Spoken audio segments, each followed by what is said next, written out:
அவர் பல கட்சி மாறின ஒரு அரசியல் வியாபாரி. நான் கரெக்டாக கிளைமை சொல்லிட்டு இருக்கக்கூடியவன். 17% சீமானுக்கு இருக்கு.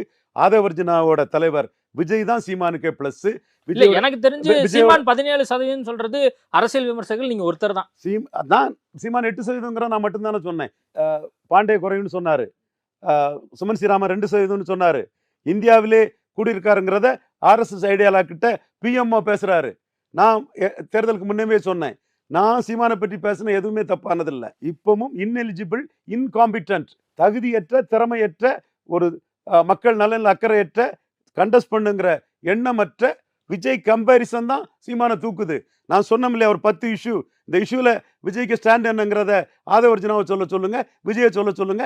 இதுல தான் எக்ஸ்போஸ் ஆவாரு.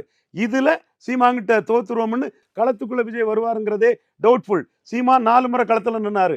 5வது முறையும் களத்துல 214 போட்டு நிப்பாரு.